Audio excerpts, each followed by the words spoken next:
예수님은 십자가에서 마지막에 이렇게 외치셨습니다. 엘리 엘리 라마 사박다니. 이 말은 하나님 하나님 왜 나를 버리셨나이까 하는 이런 외침이었습니다. 그리고 그 소리와 함께 숨을 거두셨어요. 하나님마저 예수님을 버리신 것은 아니었을까? 온 인류를 위한 죽음이라 하지만 정말 너무 허무하게 죽고 만 것입니다. 그분은 아무 힘이 없었어요. 십자가에서 내려와서 너를 구원하고 우리를 구원해보라고 하는 그러한 군중들의 소리에도 반응할 수도 없었습니다. 자신을 십자가에 못 박으려고 하는 빌라도 앞에서도 아무 말씀하지 못하셨어요. 안 하셨어요. 말씀으로 힘으로 그를 제압하지 않으셨습니다. 또 그를 조롱하는 유대인들 앞에서도 채찍을 때리는 그러한 군병들 앞에서도 십자가의 옆에 달려서 자신을 구원해보라고 하는 강도 앞에서도 그들에게 어떤 대항 한 번도 해보지 못하고 십자가에서 그렇게 허무하게 죽으신 겁니다. 정말 힘이 없으신 분이에요. 더군다나 십자가 위에서 오래 버텨내지 못하셨어요. 6시간 만에 죽음에 이르렀습니다.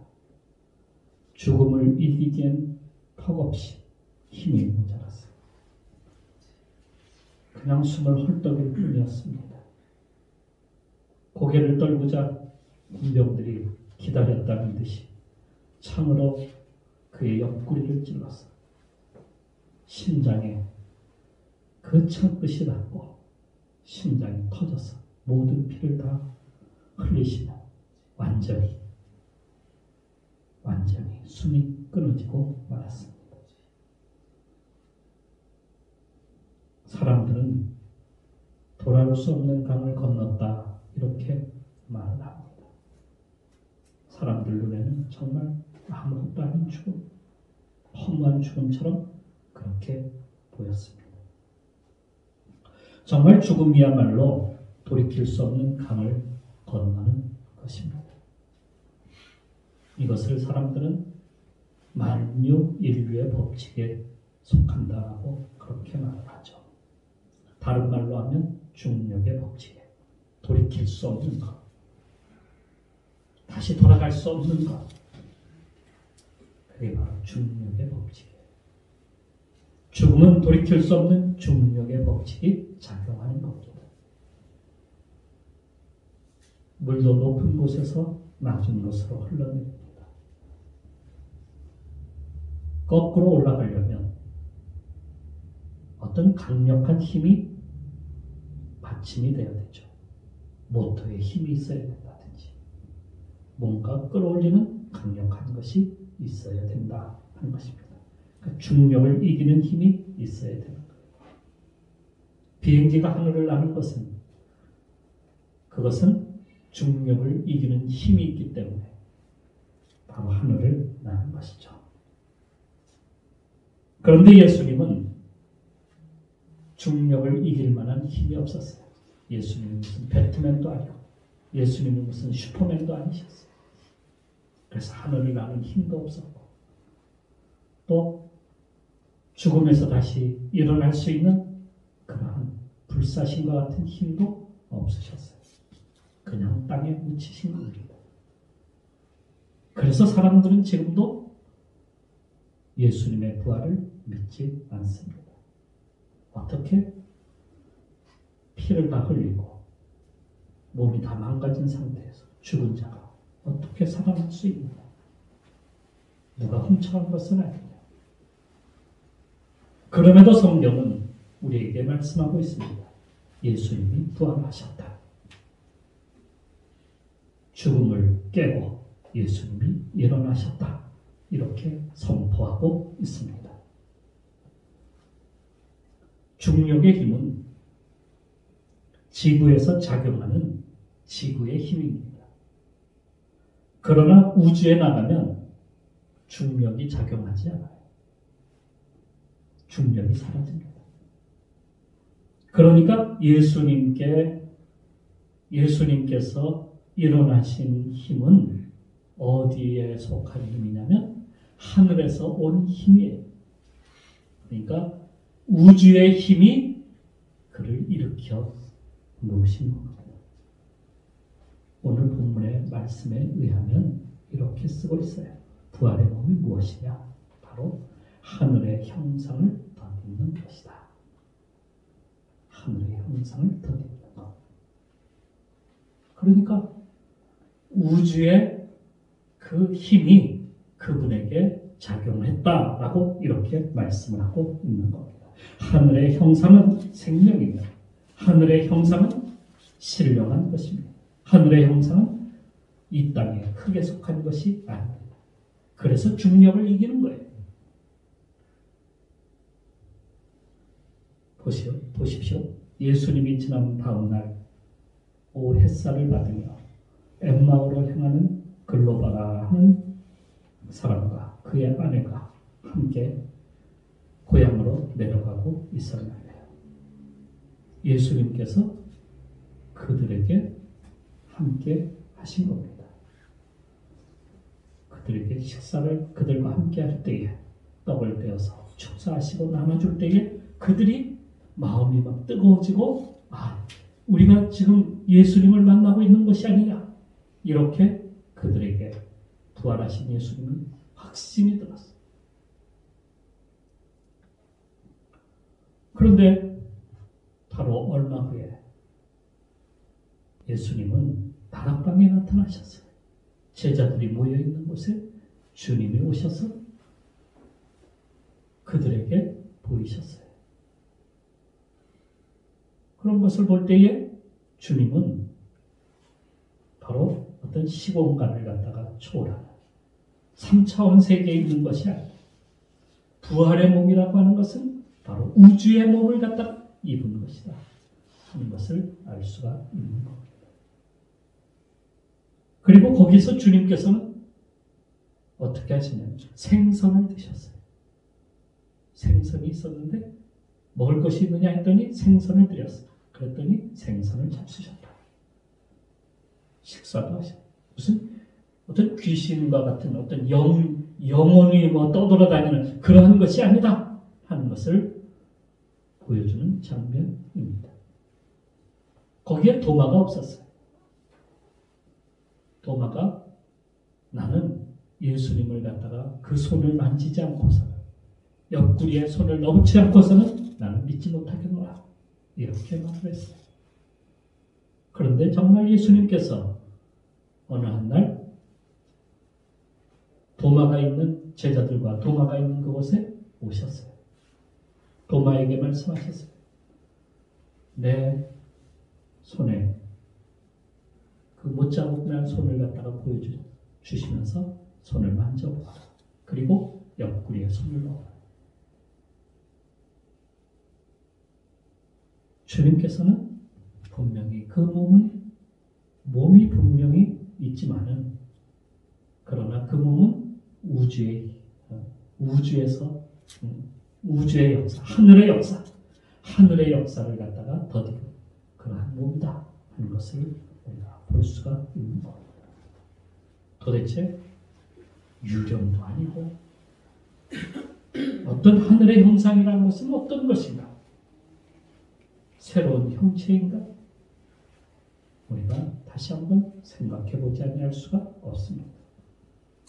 초대교회는 이런 문제들과 싸워야만 했어요. 주님의 부활이 육체와 함께 부활하셨다 하는 사람이 있는 반면에 어떤 사람들은 아니다. 육체는 부활하지 않고 육체가 부활하는 것이 아니다. 영혼이 떠돌아다니는 것이다. 그의 영만이 다니는 것이다. 이렇게 주장하는 사람들도 있었다는 사실. 이것과 싸워야 했어요. 그렇다면 주님은 어떻게 되신 것일까? 손과 발의 그 모양은 무엇이냐? 도마가 만진 그 손과 발은 무엇이고 또 식사는 어떻게 하신 것일까? 우리가 생각해보지 않을 수가 없는 것이죠. 그럼에도 영지주의자라고 하는 그런 사람들은 끝까지 예수님의 부활을 믿지 못합니다. 그냥 영혼이다. 그 영혼이 처음부터 그렇게 오신 것이다. 그래서 육체를 부인하고 영혼만 주장하는 그러한 사람들. 이러한 사람들이 있었던 거예요. 이들과 교회는, 초대교회는 싸워야만 했어요. 정말 이 제자들이 만난 예수님이 가짜였다면, 진짜가 아니라 가짜였다면 제자들은 나타나지 않았을 겁니다. 숨었을 거예요. 꼭 예수님을 증거하지 않았을 것이 분명합니다. 그들이 본 것은 육체와 함께 부활하신 예수님, 예수 그리스도를 만났다는 사실. 그것이 분명하다는 것을 성경은 말씀하고 있습니다. 주님께서는 요한복음 12장에서 우리에게 그것을 알려주는 말씀을 하셨는데요. 어떤 말씀을 하셨냐면 하늘의 밀에 대하여 말씀을 해주셨어요. 밀이 땅에 떨어져 죽지 않으면 그대로 있지만 죽으면 많은 열매를 맺는다. 이렇게 말씀합니다. 이것을 버림과 채움이다. 이렇게 저는 말씀을 드리고 싶습니다. 버림과 채움. 무엇을 버리느냐?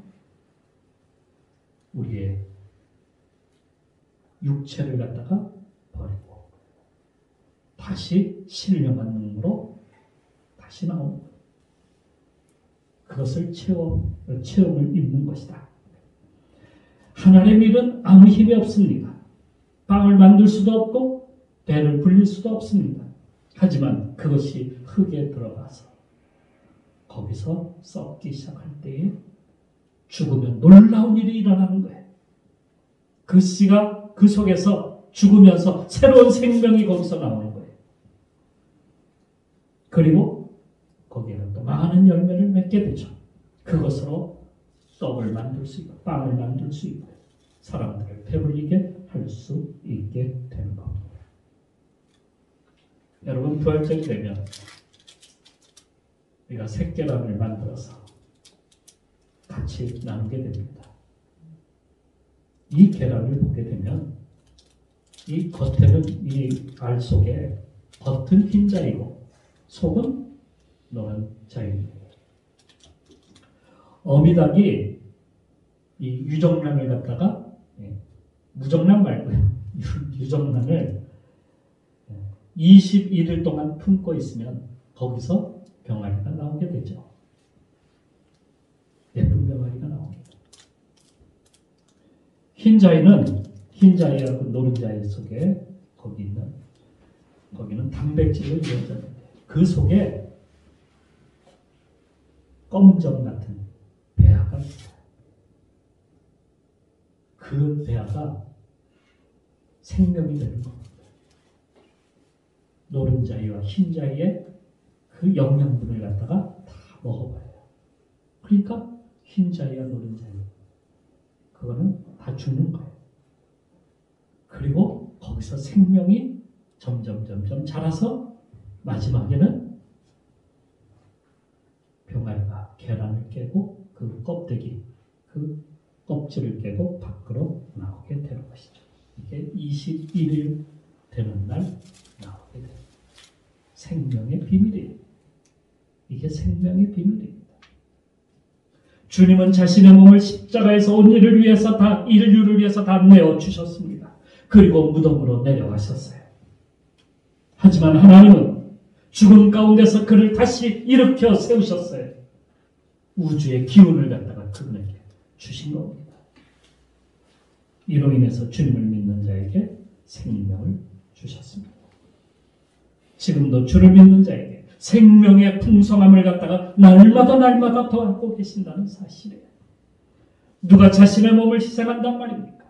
그것도 죄인을 용서하시기 위해서 말입니다. 이 승리의 비결은 바로 자신을 갖다가 내어주시는 것에 있다 하는 것입니다. 자신을 비우는 거예요. 자신을 내어주는 거예요. 자신을 죽이는 거예요. 이것을 위해서 주님은 십자가에 못 박히시기 전날 겟세마네 동산, 그러니까 감람나무 숲으로 가셨습니다. 왜요? 피하시기 위해서? 숨기 위해서? 작전을 짜기 위해서? 아니었어요. 십자가를 져야 함을 아셨기에 이 위기의 순간 어떻게 해야 돼요? 얼마나 고민이 많았겠어요. 정말 피하고 싶었을 거예요. 숨고 싶었을 거예요.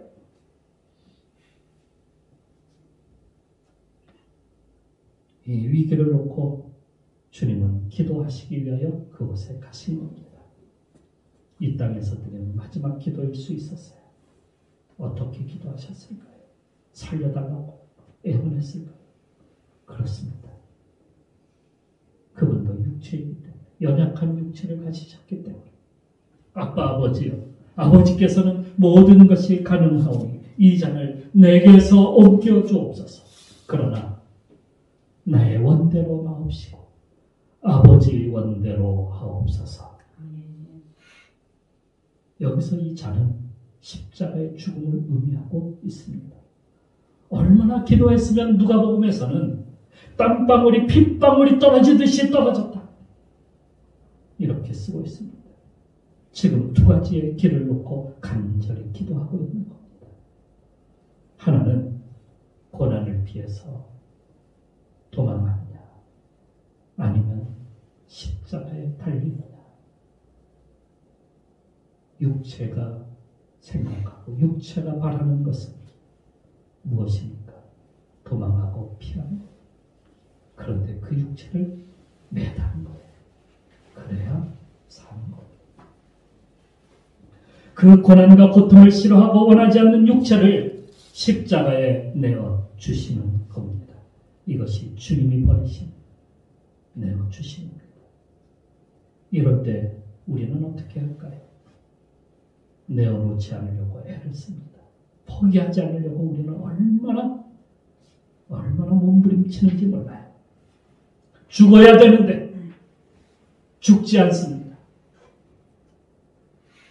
여러분, 우리 몸은 세포로 이루어졌어요. 몸이 전체가 세포예요. 그래서 세포가 얼만큼 되느냐, 추정하여서 100조 정도 된다. 얼만큼이 된다고요? 100조가 된대요.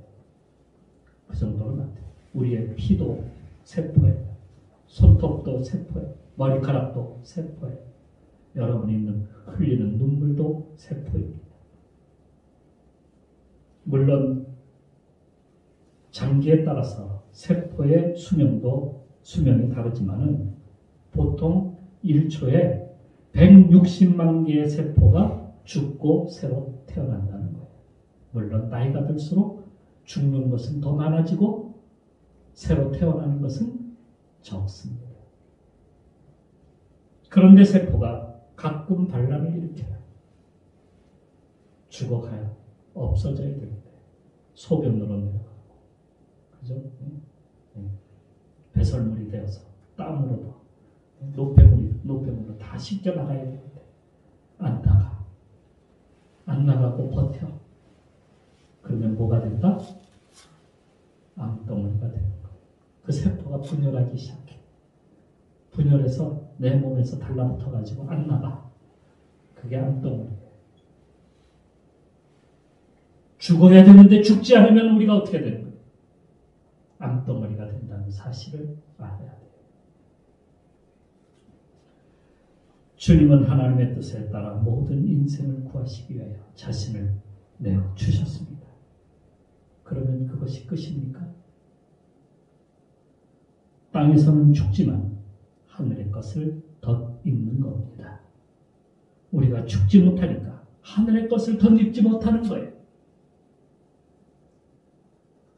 내가 신령한 그러한 은혜를 내가 날마다 충만하게 얻으려면 어떻게 해야 돼요? 내가 죽어야 돼. 내 욕심과 내 탐욕과 그것을 쫓아갔던 내 그 모든 것들이 죽어야 돼. 십자가에서 죽어야 돼. 그래야 사는 거예요. 그래야 신령한 몸을 입는 거예요. 이것을 체험이라 이렇게 말씀드리는 겁니다. 체험이에요. 우리 속에 이것을 채우는 겁니다. 그래서 예수님의 부활을 경험한 사람들은 이제 어떤 어려움이나 어떤 시련 앞에서 어떤 유혹 앞에서도 흔들리지 아니하고 이 부활 신앙을 갖다가 포기하지 않았던 겁니다. 초대교회 성도들은 예수 믿는 것 때문에 붙잡혀가지고 화형도 당하고 십자가에 매달리기도 하고 또 사자의 밥이 되기도 하고 찢겨져 죽기도 하고 수없이 많은 정말 말로 닿을 수 없는 그런 잔인한 방법으로 성도들이 죽임을 당해 나갔습니다. 그런데 그들은 그 육체의 안위를 위해서 피하거나 도망하지 아니하고 땅에 속한 이 육체는 죽지만은 하늘의 것을 덧입는 방법을 갖다가 그들은 알게 된 것입니다. 그래서 그 방법을 따른 거예요. 무엇을 덧입기 위해서? 하늘의 것을 덧입기 위해서. 부활의 육체를 덧입기 위해서.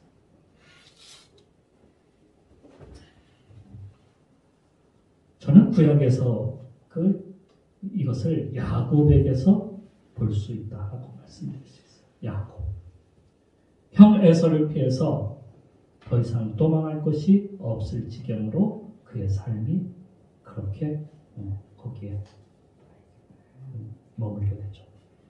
과거에 형 에서의 장자권을 빼앗은 일로 인해서 그걸 해결하지 못하고 20년이나 흘렀어요. 형제간에 서로 얼굴 보지 않는 게 몇 년? 20년 동안 형제간에 그렇게 살았어요. 원수지간처럼. 우리 주위에도 그런 사람들 많잖아요. 원수지간처럼 사는 거예요. 그런데 이제 야곱이 고향으로 돌아온다 하는 소식을 에서가 듣고 마중을 나오게 된 겁니다. 군사 400명을 거느리고 말입니다. 그러니까 어떻게 하겠다는 거예요? 내가 이 원수 같은 이 야곱을 갖다가 가만두지 않겠다 하는 그것 아니겠습니까? 요게 야곱의 머릿속에 요 순간 요게 별의별 생각이 다 듭니다. 이 소식을 들은 순간에. 그래서 그가 찾은 곳이 어디냐면 약봇 강가였어요. 그곳에서 그가 한 것은 뭡니까? 피하여 도망하기 위해서요. 하나님께 기도하기 위해서 갔어요. 이 위기를 어떻게 넘길 것이냐. 이 위기를. 밤새워 하나님께 살려달라고. 에서를 이기게 해달라고. 기도하고 또 기도했어요. 그런데 응답이 없습니다. 응답이 없어요. 하나님의 사자가 거기 있었어요. 그분이 더 이상 안 되겠다 떠나려고 할 때에 끝까지 붙들고 매달립니다. 응답하지 않으면 당신을 놔줄 수 없습니다. 이런 거였어요. 그러자 천사가 그의 환도뼈를 갖다가 쳐버렸어요. 그의 고집을 꺾은 겁니다. 그의 욕심을 꺾은 겁니다. 그의 주장하는 것, 인간적인 주장 다 꺾어버렸어요. 그리고 하나님께서는 야곱에게 이렇게 말씀했어요. 이제는 너를 야곱이라 하지 아니하고 이스라엘이라 하리라. 이스라엘이라고 부르셨어요. 야곱은 뭡니까? 탐욕을 갖다가 가지고 살았던 그 이름이 야곱이에요. 남의 것을 빼앗는 자. 이게 야곱이에요. 이제는 네가 야곱이 아니다. 너는 이스라엘이다. 이스라엘, 하나님께 순종하고 하나님과 함께하는 자. 그때 모든 문제가 풀어지는 겁니다. 나를 내려놓았다. 나의 욕심을 거기에 내려놓았다. 에서와 화해할 수 있는 길이 열렸고요. 그래서 에서와 모든 문제가 다 해결됐어요. 형제와 20년 동안이나 말하지 않고 지냈던 그 기간 하나님께서 다 풀어주셨어요. 무엇을 어떻게 했을 때?